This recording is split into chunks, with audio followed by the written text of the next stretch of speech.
Hello friends, आपका हमारे YouTube platform knowledge attitude में स्वागत है। दोस्तों, आज हम ईडियम फ्रेज के सीरीज़ के अगले पार्ट का डिस्कशन करेंगे। So let's start. पहला ईडियम है odd and ends. Odd and ends में से होता है छोटे भाग जो उतने महत्वपूर्ण नहीं हो, या मिसलिनियस आइटम्स या fragments.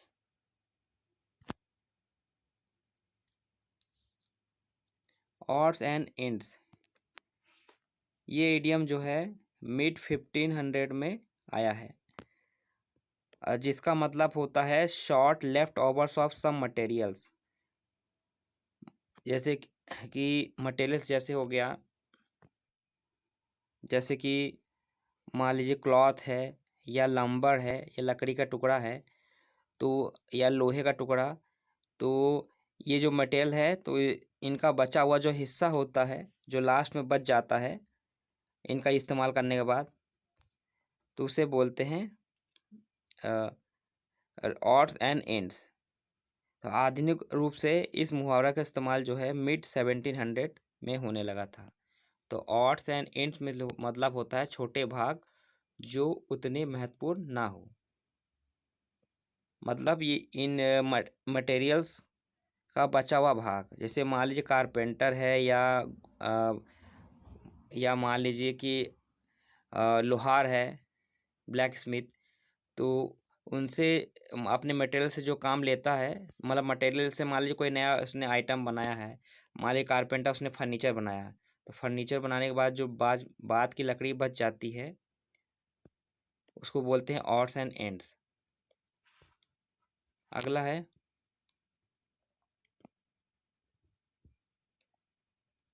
Of no avail. Of no avail means होता है निष्फल या निरर्थक, या ऑफ नो यूज और एडवांटेज, या इनइफेक्टिव। अवेल मीन्स होता है लाभ होना या उपयोग में होना,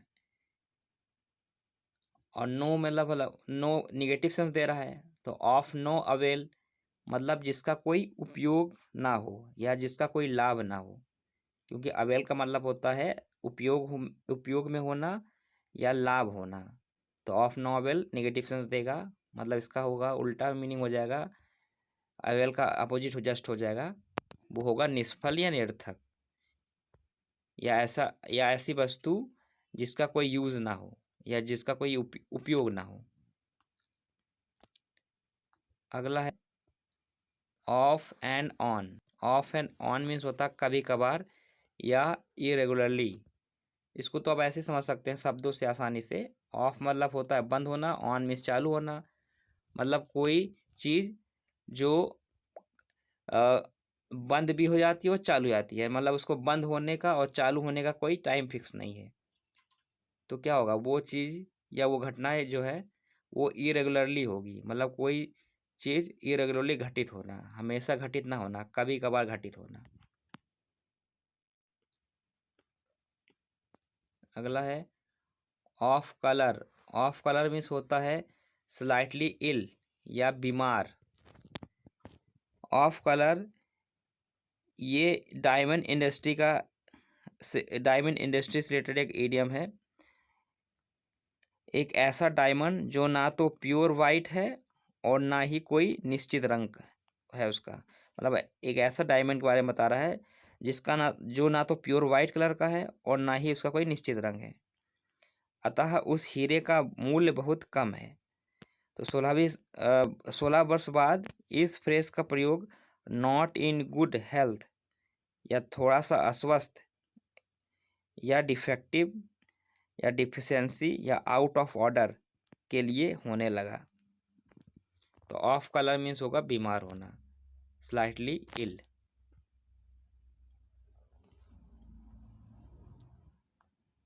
अगला है off the hook. Off the hook means होता है अपने किए कि बिना सजा या आलोचना पाए, या लेट ऑफ फ्रॉम ब्लेम और ट्रबल।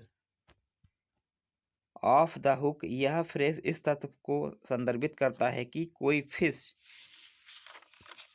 हुक से स्वयं को आज़ाद कर लिया है ताकि वह मछुआरे के पकड़ में न आए।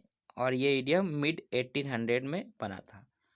तो मतलब ऑफ मीन्स होता है कि फ्री हो जाना, ऑफ मीन्स फ्री हो जाना, हुक मीन्स हुक से, मतलब हुक से आज़ाद हो जाना। मतलब कोई फिश जो है उसने अपने आप को हुक से, जो फिश का जो हुक होता है जिसमें फिश को फंसाई जाती है, तो उस हुक से फिश ने अपने आप को आज़ाद कर लिया है। तो ऑफ हुक मतलब उसको जो सज़ा मिल रही थी, जो मौत की सज़ा मिल रही थी फिश को, मौत की सज़ा, क्योंकि उसको खाने के लिए लोग उसको मारेंगे, तो उस मौत की सज़ा से वो बच गई। तो अपने किए की सज़ा या आलोचना पाए बिना बच निकलना। Of the key, of the key means होता है आउट ऑफ ट्यून या बेसुरा होना या ऑफ पिच। इसका मतलब होता है कि नियमित स्टैंडर्ड से अलग होना, जो स्टैंडर्ड लेवल है उस लेवल से हट के, यानी आउट ऑफ ट्यून होना। तो of the key, of the key मतलब होता है ऑफ द ट्यून, मतलब बेसुरा होना।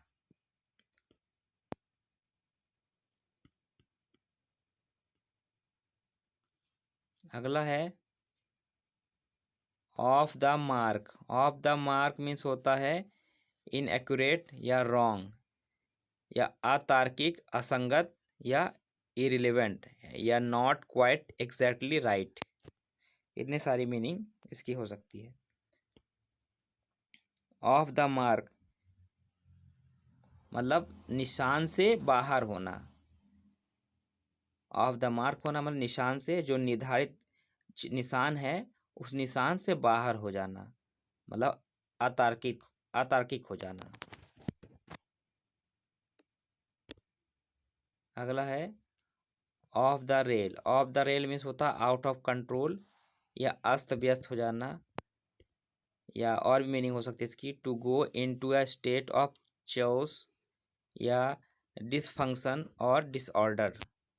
ऑफ द रेल, इसको आप ऐसे समझ सकते हैं, मान लीजिए ट्रैक है, इस ट्रैक पे क्या होती है, इस ट्रैक पे ट्रेन चलती है। तो अगर कोई ट्रेन है, रेल मीन्स ट्रेन, तो अगर कोई ट्रेन या रेल इस ट्रैक से अगर उतर जाए तो क्या होगा, वो आउट ऑफ कंट्रोल हो जाएगी, वो कंट्रोल से बाहर हो जाएगा और वो पूरा उस ट्रेन के जितने भी डिब्बे हैं वो अस्त व्यस्त हो जाएंगे, आउट ऑफ कंट्रोल हो जाएंगे, या उसका फंक्शन, वो ट्रेन जो है ठीक से फंक्शन नहीं करेगा, क्योंकि वो ट्रैक से अलग हो गई है। ये जो ट्रैक होता है इसी को ही रेल बोलते हैं। इस जो ट्रेन जिस पे चलती है, जिस ट्रैक को, उसको रेल बोलते हैं। तो उस मतलब मतलब ट्रेन जो है इस रेल से यानी पटरी से उतर गई है, या ऑफ हो गया है। तो ऑफ द रेल मीन्स होगा आउट ऑफ कंट्रोल।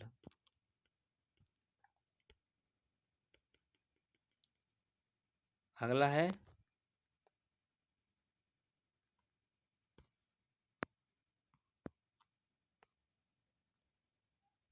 है आपका of the record. Of the record means होता है एन इनफॉर्मल और अनऑफिशियल स्टेटमेंट, कोई ऐसा स्टेटमेंट जो आधिकारिक ना हो या छापने के लिए ना हो। ऑफ द रिकॉर्ड, यह टर्म वर्ष 1930 में प्रयोग में आया था। यह टर्म उन व्यक्तियों के लिए संदर्भित हुआ जो पत्रकारों द्वारा उद्धृत नहीं होना चाहते थे, मतलब जो पत्रकारों का सामना नहीं करना चाहते थे, वो नहीं चाहते थे कि उनका नाम उछाला जाए पत्रकारों द्वारा। तो इससे पहले यह टर्म कोर्ट से इरेलेवेंट या अतार्किक सूचनाओं को चुराने से संबंधित है। मतलब जो कोर्ट होता है उससे जो अतार्किक या इरेलेवेंट इंफॉर्मेशन होती है उसको छिपाने के लिए या उस इंफॉर्मेशन को चुराने के लिए इस्तेमाल होता था। तो ऑफ द रिकॉर्ड, इसको आप ऐसे भी समझ सकते हैं, रिकॉर्ड मतलब सरकारी दस्तावेज में होना, मतलब ऐसी चीज़ जो सरकारी दस्तावेज में ना हो। ऑफ द रिकॉर्ड मतलब रिकॉर्ड से बाहर होना। तो रिकॉर्ड से अगर अगर सरकार के रिकॉर्ड में कोई चीज़ें नहीं होगी तो वो कैसा होगा, वो अनऑफिशियल होगा या इनफॉर्मल होगा, मतलब उसका कोई वैल्यू नहीं, वो अनऑफिशियल या अन या इनफॉर्मल चीज़ें होगी। तो ऑफ द रिकॉर्ड मीन्स होता है एन इनफॉर्मल और अनऑफिशियल स्टेटमेंट, मतलब आधिकारिक रूप से वो कोई चीज़ ना होना। ऑफ हैंड मीन्स होता है विदाउट प्रिपरेशन या बिना तैयारी के। ऑफ हैंड ये शूटिंग से संबंधित ये मुहावरा है। तो शूटिंग इसका मतलब होता है shooting from the hand without arrest और सपोर्ट।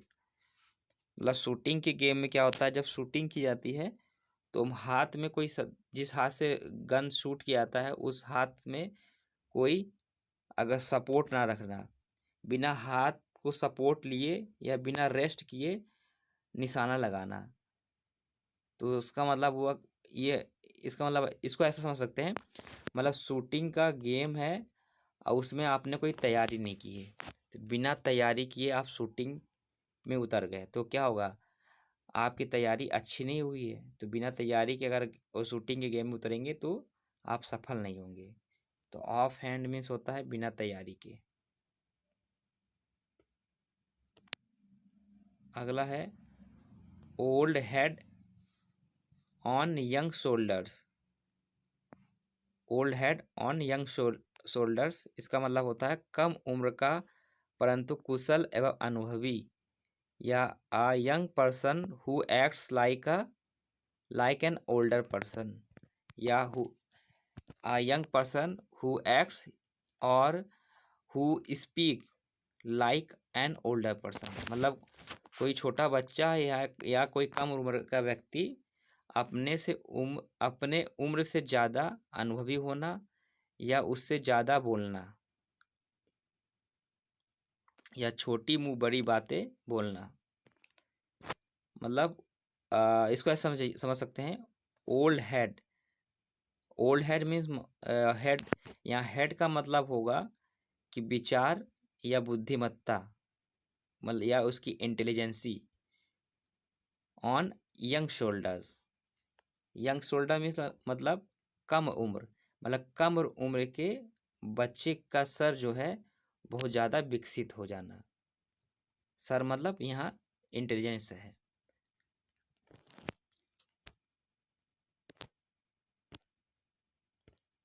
अगला है ओल्ड वाइफ्स टेल। इसका मतलब होता है traditional beliefs that is not based on fact, या कोई ऐसी सलाह या बात जो लंबे समय से दिया जाता रहा है लेकिन वो समान रूप से गलत है। मतलब ऐसी गलत धारणा या कोई ऐसा तथ्य जो बहुत दिनों से प्रचलन में या परंपरा में हो लेकिन उसका कोई यूज़ ना हो, वो व्यर्थ की चीज़ें हो। तो ओल्ड वाइफ टेल्स, तो यहाँ ओल्ड वाइफ मतलब यहाँ नानी और दादी से संबंधित है। तो जो नानी और दादी होती हैं या मतलब ग्रैंड मदर होती हैं, वो अपने पोतों को ये क्या करती हैं, कहानियाँ सुनाती है पुराने ज़माने की। और उनमें से बहुत सारी कहानियाँ जो है, बहुत सारी क्या मैक्सिमम कहानी जो है उनके ज़माने की होती है, जो कि आज के आधुनिक युग से अलग होती है। और वो कहानियाँ जो है ज़्यादातर अंधविश्वासों से भरी रहती है या परंपराओं से भरी रहती है, जिसका कोई मॉडर्न यूज़ नहीं है। मतलब ऐसी बातें या ऐसा तथ्य जो कि आज के काम के लायक नहीं है वो। अगला है olive branch. Olive branch means होता है शांति की अपील या अ सिंबल ऑफ पीस। यह इस शब्द का प्रयोग शांति के प्रतीक के रूप में प्राचीन काल में हुआ था। तो मुहावरा के रूप में इसका प्रयोग सन 1600 में हुआ। यह बाइबल के जेनेसिस 8:11 में उल्लेखित है। जहाँ एक डब या पाख्ता, डब जो है पाख्ता या पेड़ों की बर्ड होती है, तो डब चिड़िया जो है वह अपने मुंह में ऑलिव ब्रांच यानी जैतून का शाखा लेकर नूह के पास जाती है। नूह कौन होते हैं? ये आदम के 10वें अनुयायी होते हैं। तो नूह के पास जाती है बाढ़ आने के बाद। मतलब क्या होता है, धरती पृथ्वी पर पाप बढ़ने लगता है, लोग जो है भगवान को मानना बंद कर देते हैं। तो ईश्वर क्या करता है, वो अपना एक दूत भेजता है, ठीक है, जिसका नाम है नूह। वो आदम के 10वें अनुयायी होते हैं। तो वो नूह नूह जो है वो धरती पे रहता है। तो उस बाढ़ में सब लोग मारे मारे जाते हैं, लेकिन जो नूह है वो बच जाता है, क्योंकि वो भगवान का अनुयायी रहता है, ईश्वर का अनुयायी रहता है। और उन और बाद में भगवान जो है धरती की हालत जानने के लिए एक डव भेजते हैं। तो डव जो है अपने मुंह में ऑलिव ब्रांच लेकर आता है नूह के पास, जिससे पता चल जाता है कि ये धरती में सब कुछ सही चल रहा है, और लोग जो है शांति की अपील कर रहे हैं। तो ये ऑलिव ब्रांच जो है शांति का प्रतीक है, क्योंकि वो डब डब चिड़िया अपने मुंह में ऑलिव ब्रांच लेकर आती है, जिसको देख कर इस बार समझ जाते हैं कि लोग शांति चाहते हैं। अगला है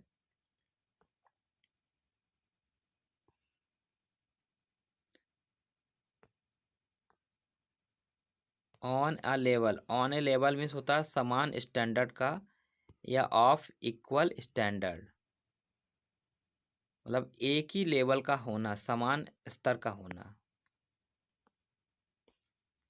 अगला है on a roll. On a roll means होता है making a lot of progress, या सफलता का दौर। ऑन ए रोल यह मुहावरा गैम्बलिंग यानी जुआ के खेल से संबंधित है। जब कोई व्यक्ति डाइस यानी पासा को रोल करता रहता है, अगर वो, तो मान लीजिए वो पासे को बार बार फेंक रहा है कोई व्यक्ति, तो इसका मतलब यह है कि वह जीत रहा है। वह जीत रहा तभी तो वह डाइस को बार बार उछाल रहा है। तो ऑन ए रोल मतलब डाइस को बार बार रोलिंग कर रहा है, मतलब लगातार सफलता की ओर बढ़ रहा है। तो ऑन ए रोल मीन्स होगा सफलता का दौर। अगला है ऑन क्लाउड 9। इसका मतलब होता है एकदम खुश, या एक्सट्रीमली चीयरफुल। यह मुहावरा बुद्धिज्म से संबंधित है। तो क्लाउड 9 जो है ये बोधिसत्व द्वारा मोक्ष के लिए दिए गए या बताए गए 9 उपदेशों के बारे में बताता है। तो ऑन 9 क्लाउड मतलब मोक्ष की प्राप्ति के 9 रास्ते। तो जब मोक्ष की प्राप्ति किसी व्यक्ति हो जाएगा तो वो क्या हो जाएगा, वो बहुत ही खुश हो जाएगा, एकदम खुश हो जाएगा। क्योंकि जब किसी को मोक्ष की प्राप्ति आती है तो वो उसके उसके जीवन में दुख का कोई नाम निशान नहीं होता, वो हमेशा खुश रहने लगता है। तो ऑन क्लाउड 9 मीन्स होता है extremely cheerful. On edge means होता है तनाव एवं चिंता में, या टू फील टेंस और unable to relax. On edge में होता है किनारा। जैसे कि मान लीजिए एक तलवार है, ठीक, तो इस तलवार के ये जो किनारा होता है, तलवार क्या कोई भी वस्तु, उसका जो किनारा होता है उसे एज बोलते हैं। तो अगर कोई व्यक्ति इस तलवार के किनारे पर खड़ा है, या तलवार के किनारे पर इसके ऊपर चढ़ा, मान लीजिए तलवार है उस पर अगर अपना पैर रख दे या उस पर खड़ा हो जाए, तो कैसा होगा, वो बहुत ही तनावग्रस्त हो जाएगा या बहुत ही परेशानी में आ जाएगा, क्योंकि वो तलवार के धार पर खड़ा है। तो ऑन एज मीन्स होगा तनाव एवं चिंता में होना। अगला है ऑन वंस लास्ट लेग। इसका मतलब होता है क्लोज टू कोलैप्सिंग, या खत्म होने के कगार पर होना, या बैंकरप्ट होना। बैंकरप्ट मीन्स आर्थिक मुसीबतों में फंसा हुआ। बैंकरप्ट मीन्स होता है दिवालिया होना, या आर्थिक मुसीबतों में फंसा होना। तो इस ईडियम का इस्तेमाल जो है एक प्ले उस प्ले का नाम था द ओल्ड लॉ। ये 1599 में ये तैयार हुआ था। किसके द्वारा? थॉमस मिडलेटन एंड फिलिप मैसिंगर, ये दो लोग थे। इन दो लोगों ने अपने इस प्ले में इस मुहावरा का इस्तेमाल किया था। तो ऑन वंस लास्ट लेग मतलब अपने अंतिम या पैर पे खड़े होना। यहाँ अंतिम पैर का मतलब है कि अंतिम मतलब अंतिम क्षण या अंतिम सांस पे या अंतिम सांस लेना। तो ऑन लास्ट लेग मीन्स होगा कि खत्म होने कगार पर या आर्थिक मुसीबतों में फंसा हुआ होना।